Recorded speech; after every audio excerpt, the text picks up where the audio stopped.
They said they also blew smoke in their faces. I went in the other room, psyched myself up, repeating that you killed the baby. So I had enough. I put the pistol behind her head, and I pulled the trigger. At this moment, Sean Lannon confesses to murdering his ex-wife, Jennifer Lannon. But to the detective's shock, she was only one of many victims. That's when I shot him in the back of the head. I shot him in the garage. Put it up to the back of his head. Pulled the trigger. It's disgusting. At some point my hand got sore, I hit him with a hammer. Blood was splattered. It's pretty disgusting. Finally got all three of the bodies outside the house, in the yard. Step into the intense interrogation of Sean Lannon as detectives peel back the layers of his twisted mind, revealing that this wife killer is far more monstrous than they ever imagined. He admitted to killing a total of 16 people.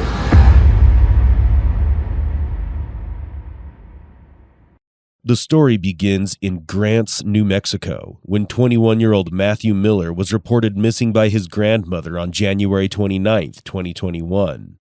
During the investigation, officers found Matthew's truck a block from where another person was reported missing, 39-year-old Jennifer Lannon, a mother of three and a friend of Matthew.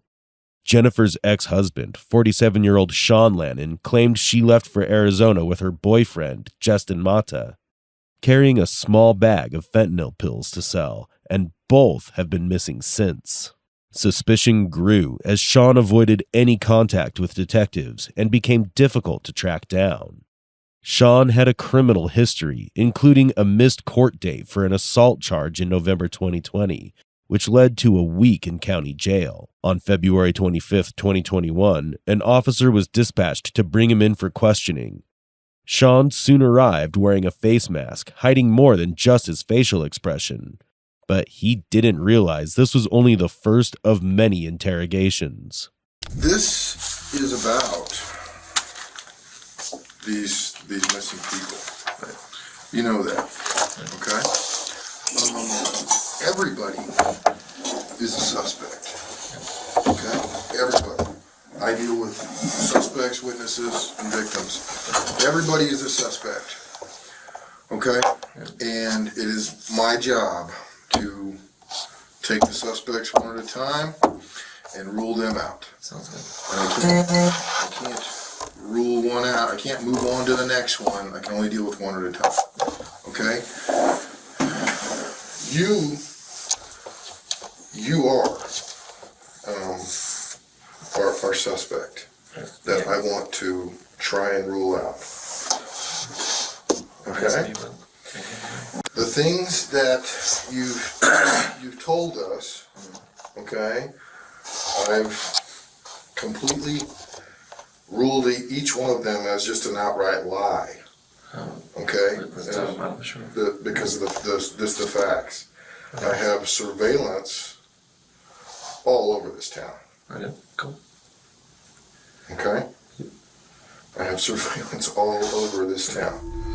The interrogation begins with a strategic move as the detective reassures Sean that he's just a suspect they need to rule out, putting him at ease.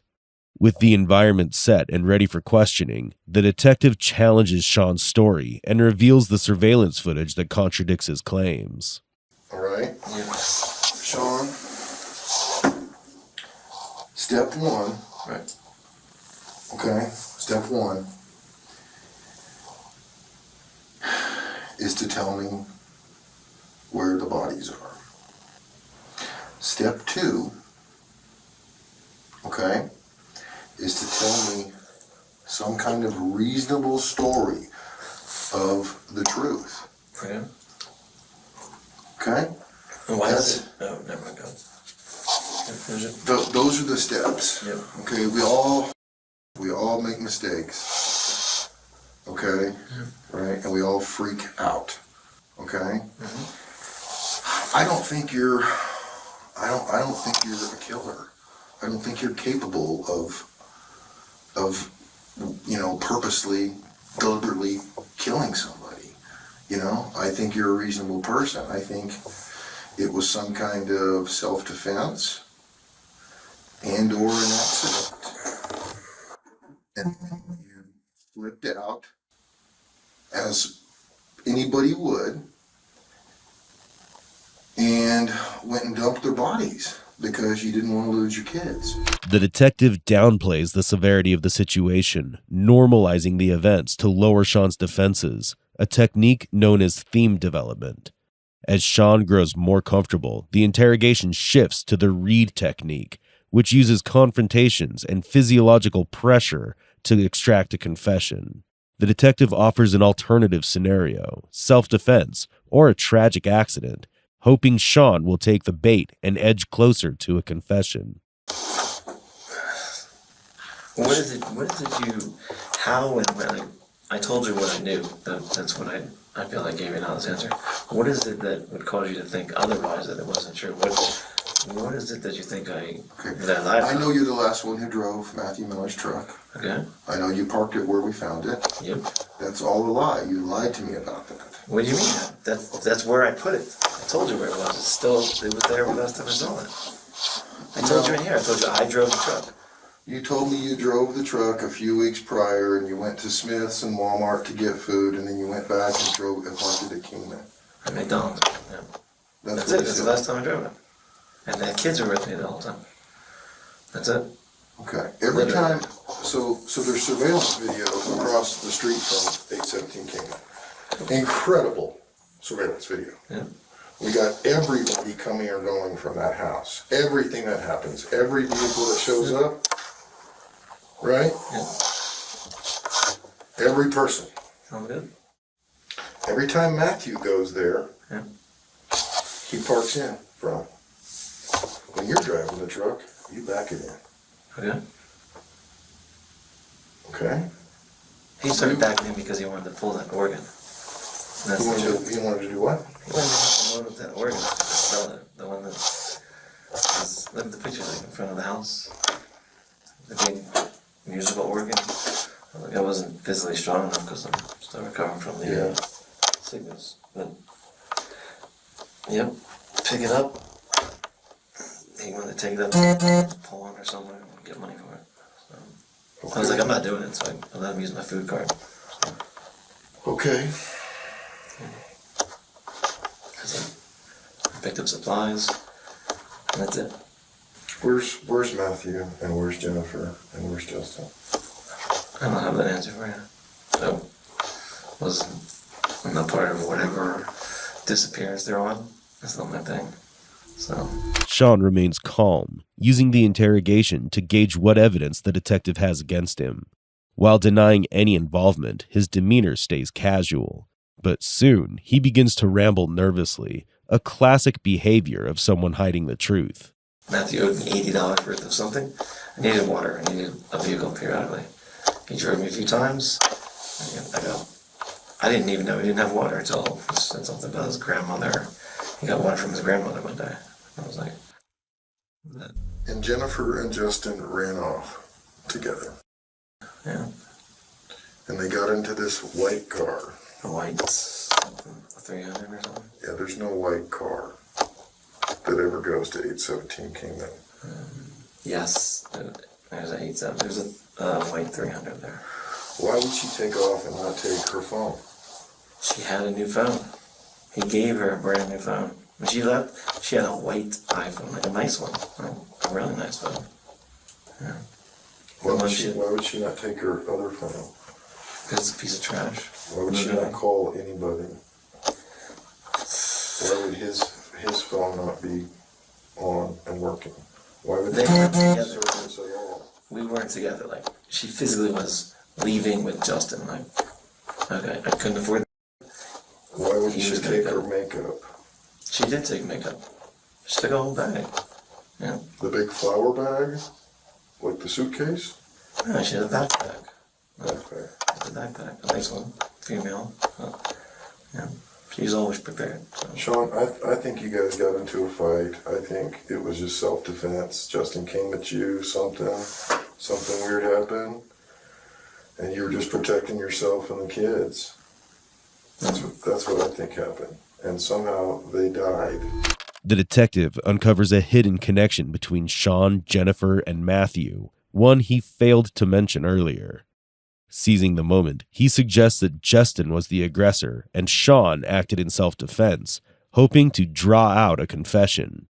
But the detective had no clue about the horrific revelations that lay ahead. Sorry. No. Honestly.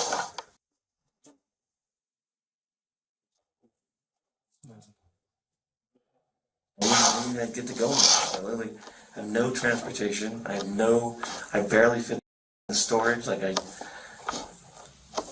you're lucky to walk to the store, like, not that I went out, but I walked to the freaking Family Dollar to get water. She wouldn't have left her kids like that, no. But she's done it half a dozen times. We've been divorced for 2 years. She's a third of Grant's, like, whatever. Yeah. Which is more of a reason for you to be very upset with her. I was just disappointed, you know.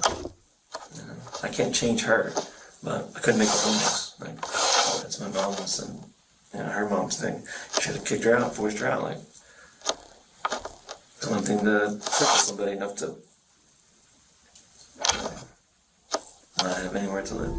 Sean hints at a possible motive, revealing his anger over Jennifer's sleeping around.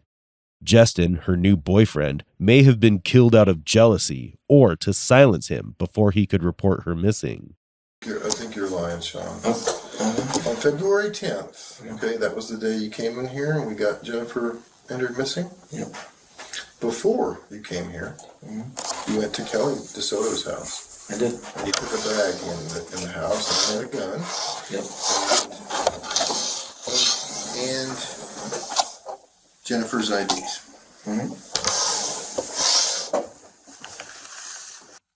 Why would you do that?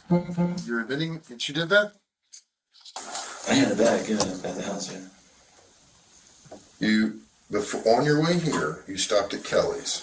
I stopped at Kelly's. Right? Yep. Talked to Kelly for a few minutes. And then I left. You took a bag in her house and hid the bag. I didn't hide the bag. It was on the kitchen table. That's it. It was my other bag, the laptop and everything. And there was a gun in the bag. There was Justin's gun, which was Tommy Archuleta's gun. So, It was Justin's gun. Yeah, it's Justin's gun. He got it from Tommy Archuleta. Okay. What else was in the bag? Pocket knives. Kelly gave me a pocket knife. One of them was Justin's. Had like a weird green, like a tip, like you almost like break one with it. And then a utility knife arm. And Jennifer's IDs. And Jennifer's IDs, yeah. So, that's some of her IDs. I have all of her other stuff at the house. She has more IDs. And so, when you got done talking here, you left. You went back to Kelly's house to get that bag. No, I wanted my friggin' phone. I said, where's my phone at? I don't have my phone. It wasn't in Dee's car. I never got the phone. What phone? What are you talking I had a about? phone, and I was like, where's my phone at? Where's my phone at? Why would it be at Kelly's house? Because the last place I had it, I thought I had it, was at Kelly. She bolted out. Literally, like. That doesn't make sense, Sean. No, ask her. She literally bolted out. No, you took the bag with the gun and Jennifer's IDs. I took the bags like everywhere I go, and she kept the gun. Like the dog took it. I guess that's apparently what it was. But yeah. Sean appears nervous, constantly tapping on the desk and frequently sipping water, a common expression of anxiety. However, they may also be a calculated pause to give himself time to shape his next response. So you planning on getting the bag back? I went to go pick up the laptop bag. I didn't realize the other one. I was like, oh. And then the pistol and the three knives are gone. Three what? Three pocket knives. Oh. And you didn't try to get that back? I said, where's the stuff that's in the bag? And Doug was like, this is what you're gonna get. And I was like, I wasn't trying to fight with him because he a little bit on the scary side. But he has that pistol. Tommy telling me sold. What happened to Jennifer's IDs and stuff? I still have them. Yeah. You got them back from Kelly's house? They were in the bag. They were in the bag. In the laptop bag. Yeah, they were in the bag. The only thing I didn't get was the 3 little knives, like like blades like this big, maybe. Why didn't you tell me this?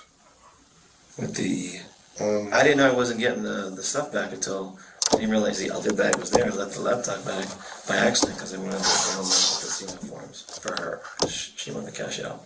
I wanted to cash out. My printer was in storage. She's like, I don't have the printer. I was like, all right, I'll be back. Drop everything, run, come back. I'm like, where's my phone at? Like, no phone. I'm like, where's my shit at? Like, What phone are you talking about? we had like an Android phone, another one. What was the number to it? I pulled all of the phone records, Okay. Sean, Yeah. from your 299 The other one. and the one you claim was Jennifer's, Right. and Dee's, because you were using Dee's phone to text Kelly after you left, because you destroyed Jennifer's phone. I destroyed You Jennifer's? smashed it on the porch. Sean struggles to explain the gun, but is it connected to the disappearances? He reacts defensively to the suggestion that he's getting rid of evidence, carefully sidestepping the trap set by the detectives. But soon, a shocking twist would shake the detectives to their core. I just want to give you this chance. You know, we're eventually going to figure out exactly what happened. We're eventually going to find them all. And that's a good thing. I think that they're deceased, don't you? I think she's gonna pop up with when she wants the money. That's all I was It's remembering. been a month, man. She's disappeared for more than a month before. Hasn't called her mom. Hasn't had contact with any Her cop mom knows now anywhere that she's in on the the. United States. As soon as she Neither fucking has realized. Justin. Neither has Matthew. Matthew wouldn't have left 2 days without taking care of his cats. Exactly. You're the last one in his car. Okay, I see your point. How did you? It doesn't change the fact that I used his card because he took $80 off my food card. His girl was there. I literally drove to get freaking water, groceries, like supply, like. And you expect me to believe that you borrowed his car. He's okay with that. And he wants you and Justin, you want me to believe that Justin and Matthew, okay, told you to go park it a block away from your house. They were leaving again, together. I said, Why all wouldn't right. they just park it at your house then? I tell them not to park in front of shit all the time. There's too much drunk You're traffic the because one of who backed JD. it in there. But I'm not doing anything sketchy. Trying to take trash or pick up groceries. There's nothing sketchy. I don't have to worry about. These people go in and out on the main strip, park for a minute because of. Okay. That's shady. Parking in the driveway is normal. Like, load up, like do something. Groceries. Something. Okay, your fingerprints and your DNA are going to be in the truck. Obviously. Yeah. And the kids are in there too. Right? Okay. After his release, Sean returned to Albuquerque to collect his children, planning to take them back to New Jersey. But just days later, on March 5th, 2021, 2 officers were called to Albuquerque International Airport to investigate an abandoned, beat-up Ford Ranger. And what they discovered next changed the course of the entire investigation. Kind of smells. Kind of smells, but I mean, not to like decomposing or anything. You know what I mean? It was here yesterday as well, I believe. Oh, it was? Yeah, there was the same vehicle here yesterday. Yeah. So they maybe they left and came back. Then it's how it's shown to the. So there's a pretty foul smell coming from the vehicle every so often. I don't know if you noticed. Yeah, I can't really tell what it was. It didn't really sound like. I don't really think it smelled like decomp body or something like that. But I don't know. Yeah, I can smell something, but I can't really tell what it was. It also smells like dirty. Yeah, it's just kind of odd and out of place, especially with all the Tupperware in there. And Yeah, it's definitely weird. In the front seat lay the dismembered bodies of Jennifer Lannon, Justin Mata, and Matthew Miller. But that wasn't all. Beneath them, they discovered the corpse of 60-year-old Randall Apostolin, and under his body, the murder weapon itself, a sledgehammer. While investigators unraveled the gruesome discovery in Albuquerque, another crime unfolded nearly 2,000 miles away. On March 8, 2021, in East Greenwich, New Jersey, 66-year-old Michael Debkowski was found beaten to death with a hammer. Police quickly zeroed in on the area, spotting someone inside Michael's car. 18 officers surrounded the vehicle before a deputy marshal shattered the window. Inside, they found Sean Lannon. He surrendered without a fight. Now, caught with weapons and a dead man's car, Sean faced the detectives once again. But this time, denial was no longer an option, and neither could he hide behind a mask. Can we get you anything? I know there's just bring food, right? They're bringing you some McDonald's soon when it gets here.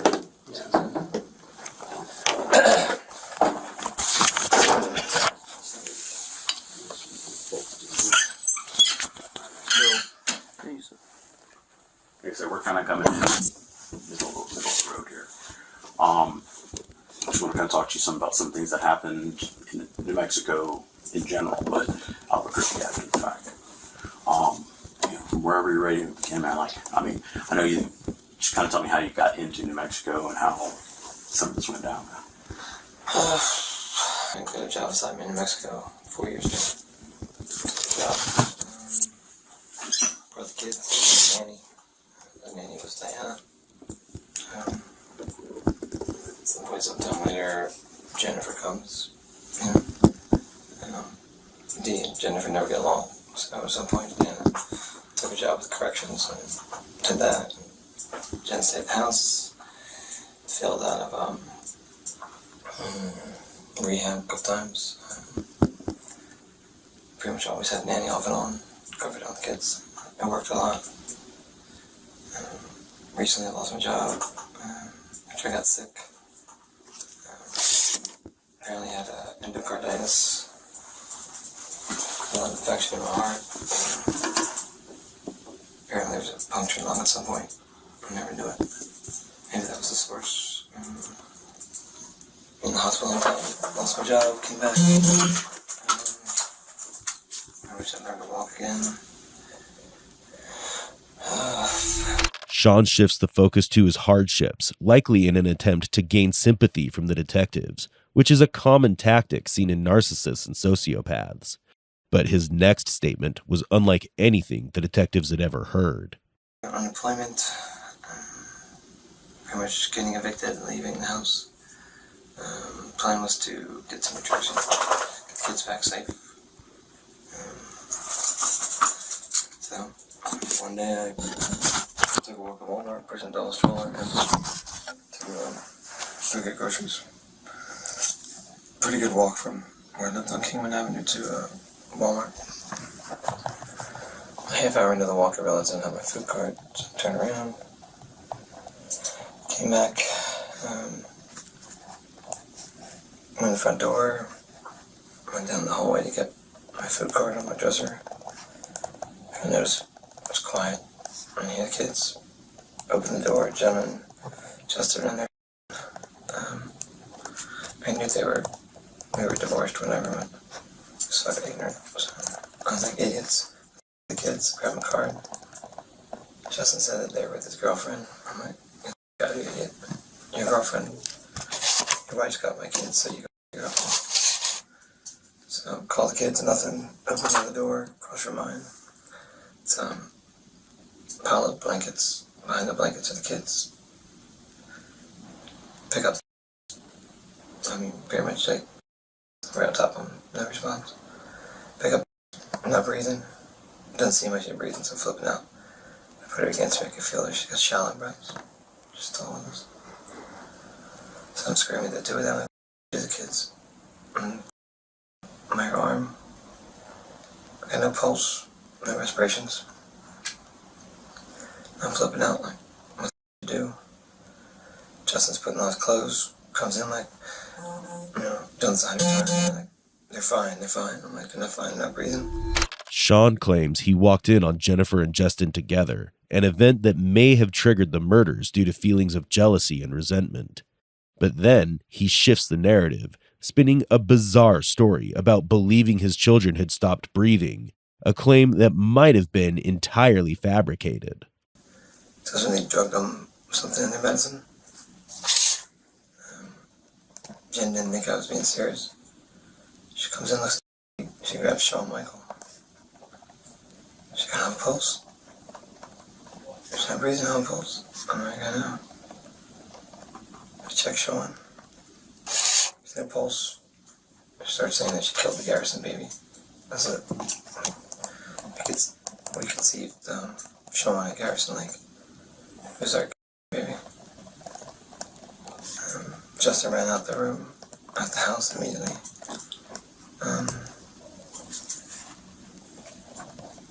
At this point, we're just crying and holding the kids.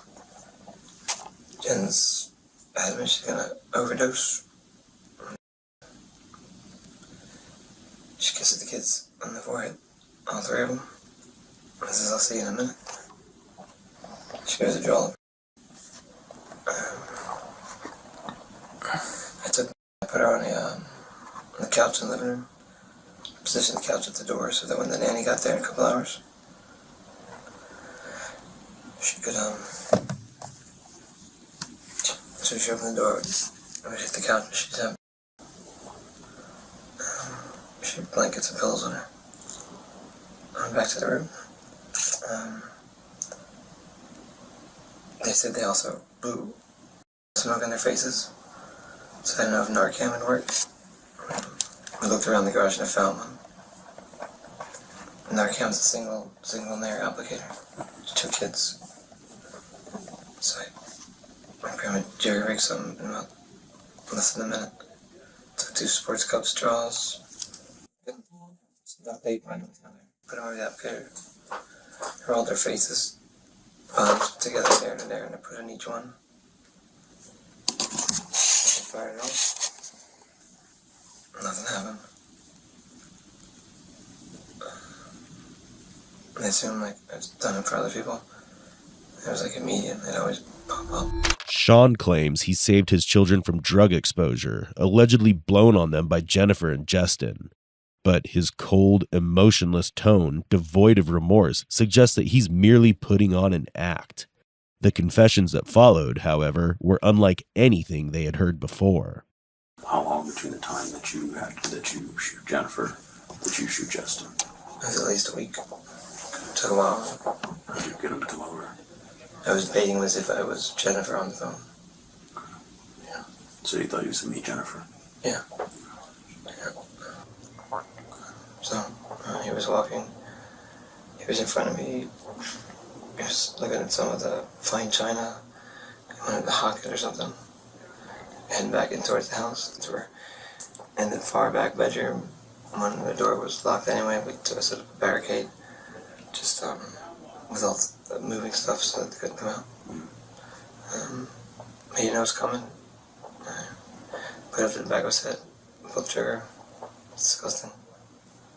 Again. Fell right there on the floor. I stepped over.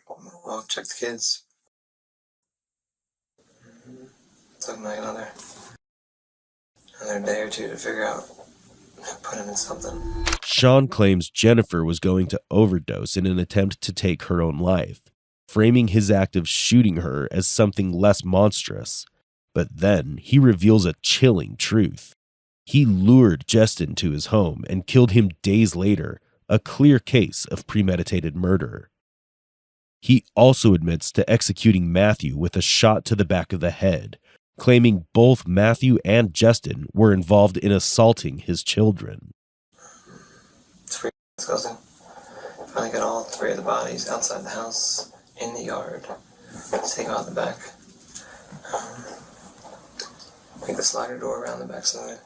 I put them underneath this tree, and I put like the grill and all that stuff, blockading them in. Because we still lived in the house, cleaned up what I could. All the while, the landlord was in and out, constantly checking the house. On the variable.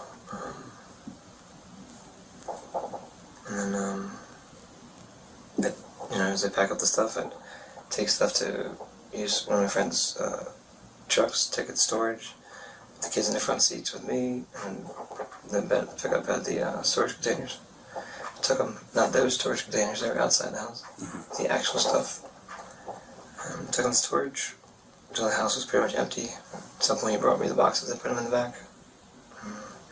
I couldn't come up with enough money to run the vehicle, so he was going to take the truck back, so I found somewhere else for the boxes to be, the storage containers. I was going to hold them for $150.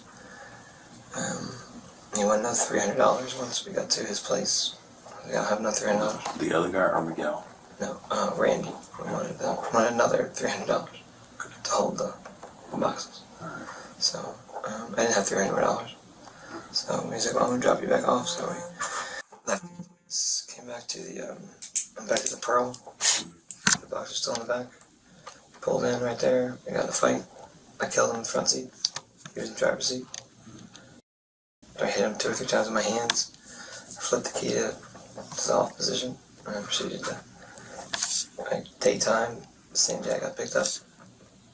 No one happened to see anything. At some point my hand got sore, I hit him with a hammer. Blood was splattered. No one came around. I literally got out, cleaned the windows, put some over on, flipped them to the drivers, from the drivers to the passenger. It's pretty fucking disgusting. Huge puddle underneath the truck coming out the side door. I tried to clean that up too. Sean claims that Randall Apostolin demanded an extra $300 to help move the storage containers holding the bodies. A fight broke out, and Sean admitted to killing him. But what's truly disturbing is his demeanor and casual tone of recounting each horrific crime with indifference. Sean returned to New Jersey to kill Michael Debkowski, alleging that the man had compromising photos of him as a child, yet he offered no evidence for it. He also told police he had killed many more, targeting those involved in drug trafficking in New Mexico. He admitted to killing a total of 16 people between New Mexico, albeit 15 being in New Mexico and 1 in the state of New Jersey. They found the dismembered bodies of Mr. Lennon's former wife, her boyfriend, I believe, and her boyfriend's friend. And with respect to the lesser included offense of count 1, second-degree murder, how do you plead? I'm guilty. Sean pleaded guilty to murdering Michael Debkowski in New Jersey, accepting a plea deal for 35 years in prison with parole eligibility after 30. Meanwhile, New Mexico authorities prepare to charge him with 4 more murders, planning his extradition once his New Jersey sentence is complete. Murderer, may you live your life miserably, feel the pain which you deserve to feel daily about taking the lives of innocent people. I can only wish it be hell on earth for your actions you committed. I don't know what evil poisoned your heart and mind that caused you to murder my brother, Randall Apostolin. What deranged state of mind consumed you to murder your ex-wife, Jennifer Lannon, or Justin Mata, or Matthew Miller, or Michael Debkowski? I do wish that New Mexico had the death penalty. The murderer deserves the death penalty. Sean Lannon's crimes left a trail of devastation across multiple states. Was he a man pushed to the edge, or a cold-blooded killer who found it easier to kill each time? Please share your thoughts on this case in the comments section below. Also, like, share, and subscribe to our channel for more such content. We extend our deepest sympathies to the families and loved ones of the victims in this tragic case. Let's take a moment of silence to honor their memory.